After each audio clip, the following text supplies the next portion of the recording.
Hello students, आज हम लोग ये न्यू चैप्टर स्टार्ट कर रहे हैं, national awakening and establishment of political organisation in India.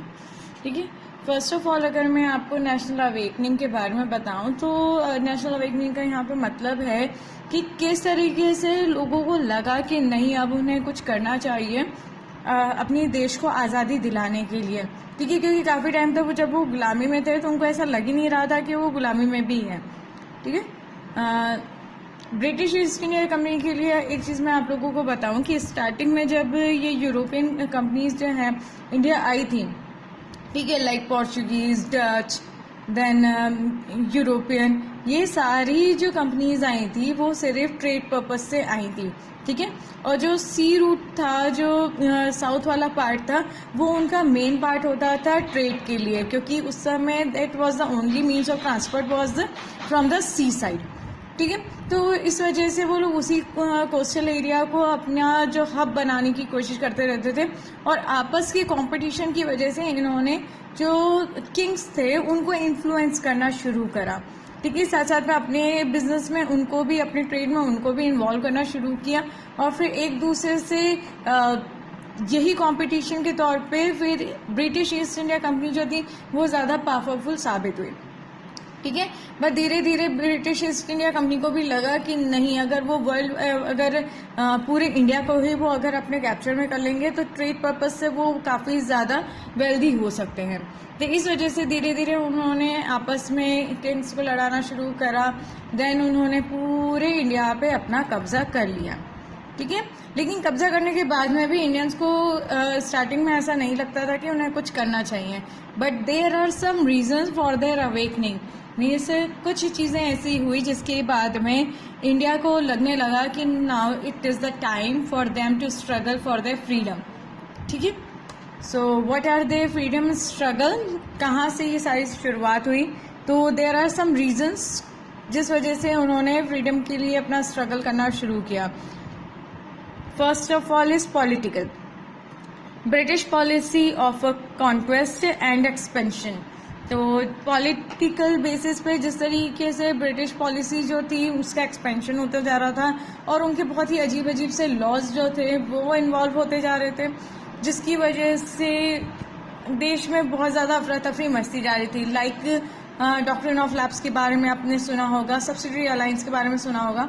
Doctrine of lapse के बारे में एक बार और शॉर्ट में बता देती हूँ कि अगर किसी किंग का अगर हेड नहीं है, कोई उत्तराधिकारी नहीं है, तो वो जो किंगडम है वो पूरा के पूरा ब्रिटिश ईस्ट इंडिया कंपनी के अंडर में चला जाएगा। ठीक है, इस तरीके का लॉ, इस तरीके की पॉलिसी बनाई गई थी। देन सब्सिडरी अलायंस भी, जो भी किंग है उसको अगर फोर्स चाहिए, अगर अपनी स्टेट को या अपनी जगह को स्ट्रांग बनाने के लिए, तो वो ब्रिटिश ईस्ट इंडिया कंपनी से हेल्प लेते थे, उनकी आर्मी लेते थे।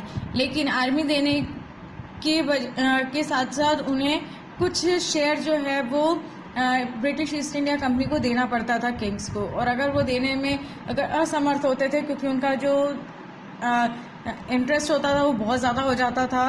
ठीक है, तो इस वजह से वो किंगडम जो है वो भी ब्रिटिश ईस्ट इंडिया कंपनी के अंडर में चला जाएगा। मीन्स कैसे ना कैसे करके ब्रिटिश ईस्ट इंडिया कंपनी जो है वो किंग से उनका किंगडम जो है, उनकी जो राज्य जो है वो अपने पास में रख ही लेती थी कुछ ना कुछ करके। ठीक है, then there was a revolt of 1857, revolt of 1857 जो कि मंगल पांडे ने स्टार्ट किया था from their army base. Means जो ब्रिटिश ईस्ट इंडिया कंपनी की जो आर्मी थी वहीं से स्टार्ट हुआ था, बिकॉज ऑफ द कार्ट्रिज। ठीक है, तो वो भी एक इन्फ्लुएंस, वो भी एक तरीके से बाकी इंडियंस को प्रोवोक किया था कि नहीं, कुछ चीज़ें हैं जो गलत हो रही है और उसके लिए उन्हें स्टैंड अप होना ही पड़ेगा।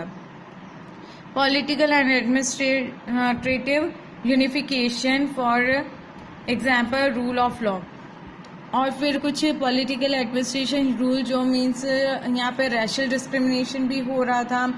देन नीची जाति ऊंची जाति के बेसिस पे भी बहुत सारी चीज़ें जो है वो पॉलिटिकल बेसिस पे ब्रिटिश ने इम्पोज कर दी थी, जिस वजह से इंडियंस को अब लगने लगा कि now it is the time for their to for want their freedom. ना सोशल कल्चर की बात किया जाए तो impact of social religious movement, बहुत सारे सोशल रिलीजियस मूवमेंट थे, उन पर इम्पैक्ट पड़ रहा था। मीन्स जो हिंदुत्व था उसके ऊपर, अदर रिलीजन के ऊपर भी इम्पैक्ट पड़ रहा था इन सब चीज़ों का। Spread of modern and western education, British East India Company ने जो हमारा इंडियन कल्चर था, स्टडी पैटर्न था, उसको एजुकेशन सिस्टम को चेंज करके मॉडर्न और वेस्टर्न एजुकेशन को पूरा इंडिया के अंदर स्प्रेड कर दिया।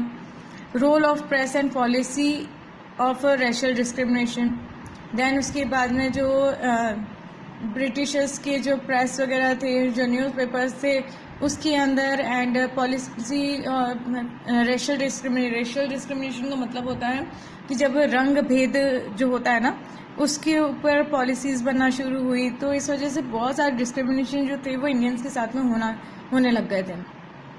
देन इकोनॉमिक तौर पे economic exploitation by British under different policy, और ब्रिटिशर्स की डिफरेंट पॉलिसीज़ की वजह से इकोनॉमिकली भी बहुत सारा नुकसान जो था वो इंडियन फेस कर रहे थे।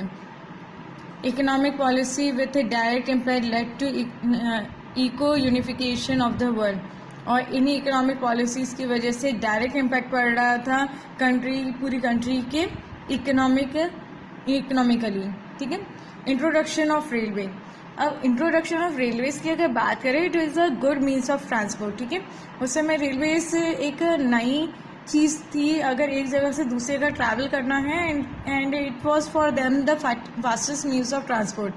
But the problem was that कि वहाँ पे इंडियंस को बैठने की परमिशन नहीं होती थी, उसमें भी डिस्क्रिमिनेशन होता था कि ट्रेन में कौन बैठेगा कौन नहीं बैठेगा, तो ये भी एक सिचुएशन अराइज हो रही थी इंडियंस के लिए, भेदभाव के लिए। ठीक है।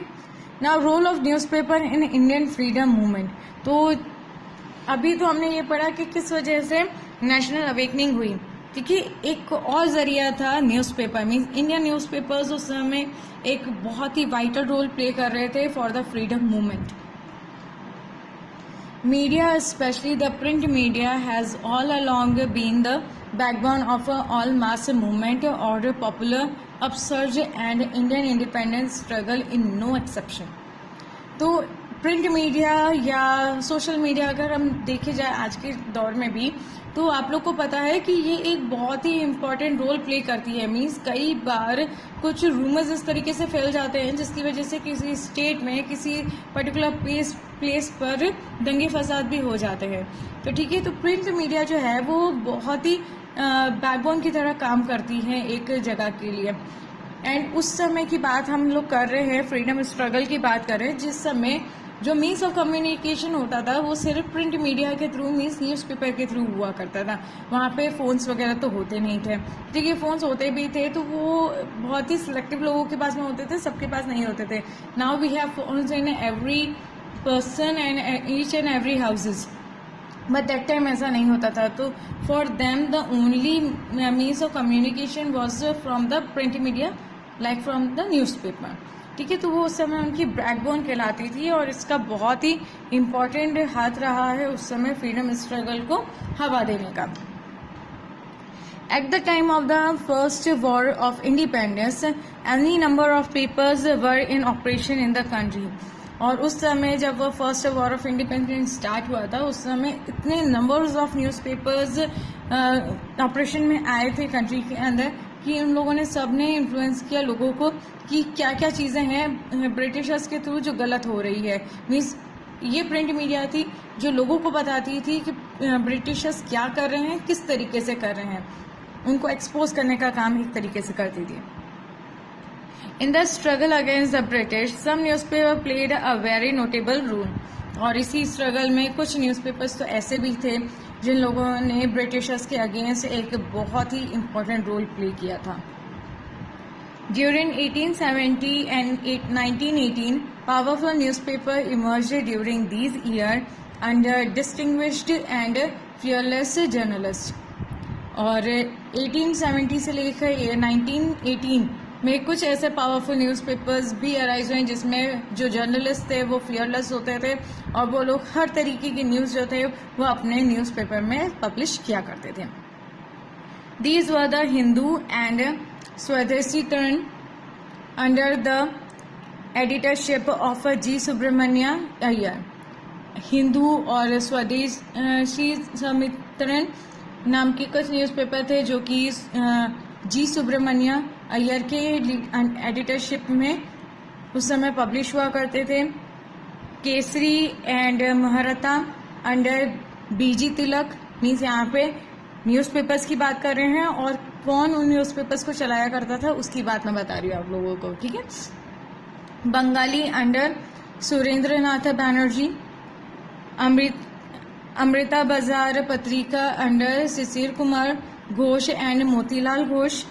Indian Mirror under NN Sen. Voice of India under Dadabhai Naoroji.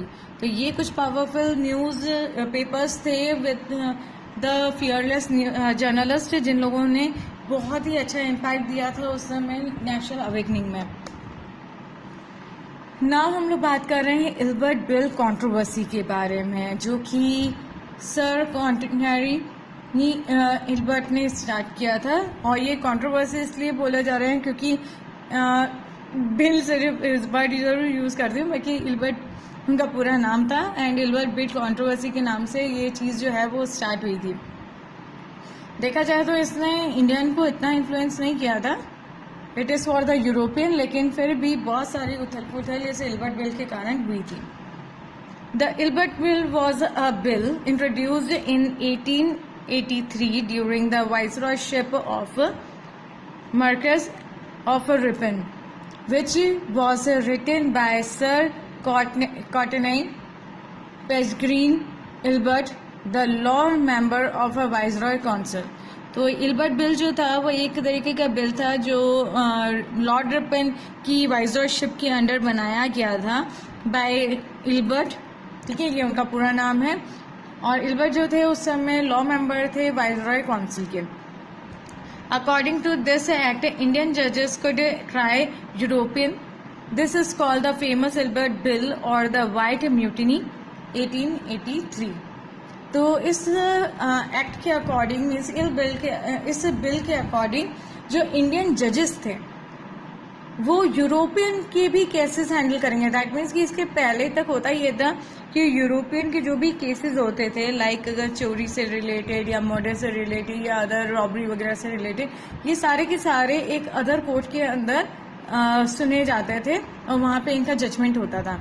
लेकिन बाय दिस बिल जो इंडियन जजेस थे उनको पावर दे दी गई थी कि वो भी यूरोपियंस की जो भी ट्राई बेसिस से रहेगा उसके अंदर वो लोग इंटरफेयर कर सकते हैं और उस पर जजमेंट पास अपना कर सकते हैं, जिस वजह से यूरोपियंस को काफ़ी ज़्यादा प्रॉब्लम हो रही थी इन सब चीज़ों को लेके, क्योंकि उनको लग रहा था कि उनके साथ में गलत हो रहा है। जाहिर सी बात है गलत उनको लगे भी, क्योंकि उस समय उसके पहले था यूरोपियंस के जो भी केसेस होते थे वो अलग कोर्ट में लड़े जाते थे और इंडियंस को उस समय ज़्यादा कुछ समझा नहीं जाता था। बट जैसे जैसे इंडियंस जजेस जो थे वो ज़्यादा से ज़्यादा बढ़ते जा रहे थे कोर्ट में, तो वो इल्बर्ट बिल ने पूरा के पूरे जो यूरोपियन केसेस जो थे वो इंडियन जजेस के हाथ में सौंप दिए थे। इंडियन जजेस placed at par with European in a Bengal presidency. तो बंगाल प्रेसिडेंसी में यूरोपियन के जितने भी केसेस थे वो इंडियन जजेस ही पास आउट करते थे। Lord Ripon tried to pass this bill as Indian were now rising in rank of judicial service। तो लॉर्ड रिपन ने ये बिल इसलिए पास किया था क्योंकि इंडियंस जो थे उनकी रैंक जो थी वो जुडिशियल सर्विस में बहुत ज़्यादा इंक्रीज होती जा रही थी। According to this bill Indian जजेस को ट्राई यूरोपियन, और इस बिल के अकॉर्डिंग जो इंडियन जजेस हैं वो यूरोपियन केसेस भी हैंडल करने वाले थे।